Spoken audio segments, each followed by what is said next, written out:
Lady DJ అమ్మాయిలు వచ్చేశారు. ఇక డీజే టిల్లుకి చిల్లే. పూర్తి వివరాలకు చదవండి రేపటి సాక్షి హైదరాబాద్ ఎడిషన్.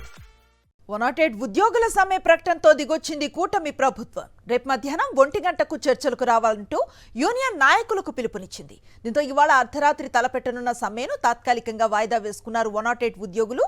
ప్రభుత్వంతో చర్చల అనంతరం నిర్ణయాన్ని ప్రకటిస్తామన్నారు యూనియన్ నాయకులు. ఇదే అంశంపై మరింత సమాచారాన్ని అందిస్తారు మా కరెస్పాండెంట్ సురేందర్. సమయాల్లో రోగులు క్షతగాత్రుల ప్రాణాలు కాపాడడంలో కీలకంగా వ్యవహరిస్తున్న 108 వాహన సిబ్బంది సమ్మెబాట పట్టున్నారు. ఇప్పటికే అంటే ఈ రోజు అర్ధరాత్రి నుంచి సమ్మెలోకి వెళ్తామంటూ ఇప్పటికే 108 సిబ్బంది ప్రకటించారు. అయితే ఉద్యోగులు ఈ రోజు సాయంత్రం లోపల మా సమస్యలు పరిష్కరించాలి, మేము చర్చలకు సిద్ధంగా ఉన్నామంటూ ప్రభుత్వానికి కూడా తెలియజేశారు. ఈ నేపథ్యంలో ప్రభుత్వం కూడా స్పందించింది. రేపు మధ్యాహ్నం 1 గంటకు చర్చలకు రావాలంటూ పిలిపించిన పరిస్థితి కనిపిస్తుంది. అయితే ఇప్పటికే 3 దఫాలు అంటే 11వ తారీఖున సమ్మె నోటీస్ ని 108 సిబ్బంది ప్రభుత్వానికి అందించారు. ఆ తర్వాత ఇప్పటి వరకు దాదాపు 14 రోజుల వ్యవధిలో 3 సార్లు ప్రభుత్వంతో ఈ చర్చలు అయితే కొనసాగిన పరిస్థితి. ఈ చర్చలు కూడా సఫలం కాలేదు. దాంతో ఈ రోజు రిలే నిరాహార దీక్షలు చేసి ఈ రోజు అర్ధరాత్రి నుంచి కూడా వాళ్ళు సమ్మెబాట పడతామంటూ ప్రభుత్వానికి చెప్పిన పరిస్థితి. అయితే ఈ రోజు అర్ధరాత్రి నుంచి సమ్మెలోకి వెళ్తారన్న నేపథ్యంలో ప్రభుత్వం 108 ఉద్యోగులను అయితే చర్చలు పిలిచింది. 5 సభ్యుల బృందాన్ని చర్చకు రావాలంటూ పిలిపించిన పరిస్థితి కనిపించింది. రేపు మధ్యాహ్నం 1 గంటకు ప్రభుత్వ అధికారులు 108 సిబ్బందితో చర్చలు అయితే సాగుతున్నట్టు తెస్తే తర్వాత అంటే చర్చల అనంతరం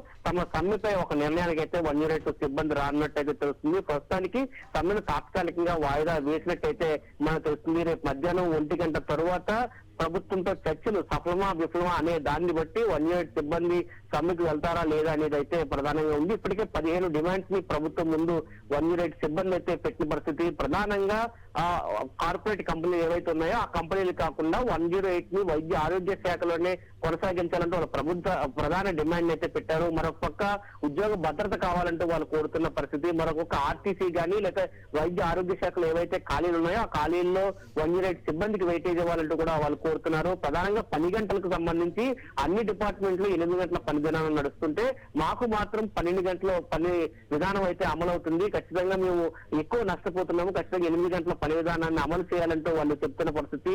ప్రతి 5 ఏళ్లకు ఒకసారి కాంట్రాక్టర్ మారడం వల్ల ఇతర బెనిఫిట్స్ ఏదైతే కార్మిక శాఖ నుంచి బెనిఫిట్స్ వస్తాయో ఆ బెనిఫిట్స్ అన్ని కూడా మేము కోల్పోతున్నామంటూ వాళ్ళ ఆవేదన వ్యక్తం చేస్తున్న పరిస్థితి కనిపిస్తుంది. ఈ నేపథ్యంలో ఈ రోజు అర్ధరాత్రి నుంచి కూడా వాళ్ళు సమ్మెకు వెళ్ళడానికి సిద్ధపడ్డారు. అయితే ఆ అత్యవసర విభాగం కాబట్టి ప్రజలు ఇబ్బందులు ఎదుర్కొంటారు కాబట్టి మేము ఒక మెట్టు దిగుతున్నాము, ప్రభుత్వానికి మరొక అవకాశం ఇస్తున్నాము, ఈ రోజు సాయంత్రం లోపు మాతో చర్చించండి అంటూ వాళ్ళు బహిరంగంగానే చెప్పిన పరిస్థితి. ఈ నేపథ్యంలో ప్రభుత్వం రేపు మధ్యాహ్నాన్ని వాళ్ళ చర్చలకి పిలిచింది. రేపు చర్చల అనంతరం ఎటువంటి కార్యాచరణ ఉంటుందని చూడాలి. ఎందుకంటే ప్రభుత్వం ఇప్పటికే 3 దఫాలుగా జరిగిన చర్చలో సఫలీకృతం కాలేదు. ఇటు ఉద్యోగుల పెట్టిన డిమాండ్స్ కూడా అంగీకరించిన పరిస్థితి ఉంది. రేపు చర్చలు సక్రమంగా సాగకపోతే కనుక ఖచ్చితంగా 108 సిబ్బంది ఇస్తే సమ్మెకెళ్లే పరిస్థితి అయితే ఆంధ్రప్రదేశ్ లో కనిపిస్తుందనే చెప్పాలి. Anusri. Right, thank you Surendra.